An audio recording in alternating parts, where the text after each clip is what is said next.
I don't think it's a disrespect to tell Sean Payton, the Broncos, they realize it, that still the best team in that division is the Kansas City Chiefs. The two of the back-to-back Super Bowl champion Kansas City Chiefs are going for a three-peat this year. So that being said, you have the Chiefs who are at the top, and then it's like these three other teams, Raiders, then you got Broncos, Chargers, and it's like, okay, who's playing for second? Like, who's going to get to second place?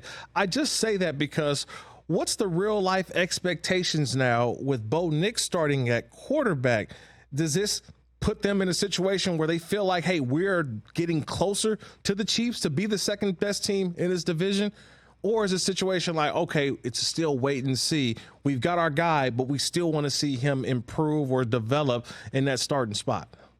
I think internally they believe that they could be better than they were a year ago. Right. Denver went 8-9 last year, and if you'll remember, they started 1-5. So they really put themselves in sort of a very untenable situation in terms of trying to chase the playoffs, and yet still got themselves into position in early December where they had a chance. And I think they believe a couple things. One, that they're going to be Nix is going to be, while he still doesn't have the experience that Russell Wilson did, hasn't learned the league to the degree that Russell Wilson did, they believe they're going to be better in situational football than they were a year ago. Big reason why: Russell Wilson, during his 2 seasons in Denver, took 100 sacks.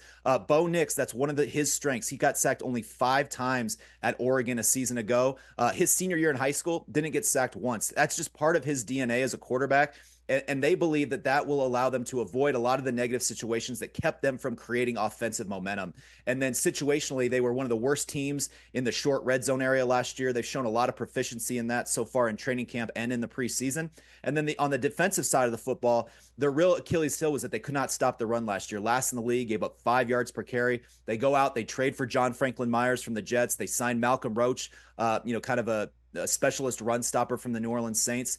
And believe that they are a lot more fortified up front, will allow them to, stop the run a little more effectively, and then can build from there. So internally, those are the components where they say, hey, we have some new players. We got rid of a lot of veterans, Russell Wilson, Justin Simmons, Jerry Jeudy, Lloyd Cushenberry, the center, all gone.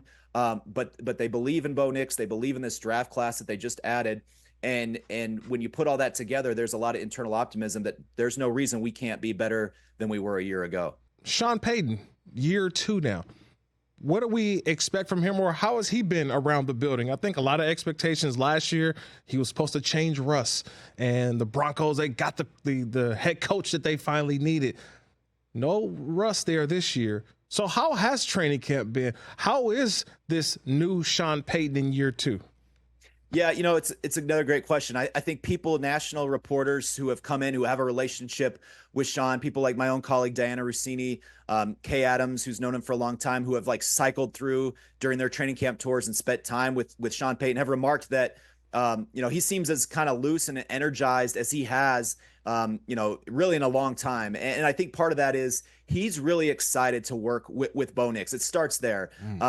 This is a guy who has been told all offseason, hey, you've never worked with a rookie quarterback, right? Well, yeah, that's a box he hadn't been able to check, and I think was really eager to dive into that whole process. And the fact that Nix has been a really sort of the marriage there in terms of Bo Nix is a guy who loves the game planning aspect of football. He grew up as the son of a head coach.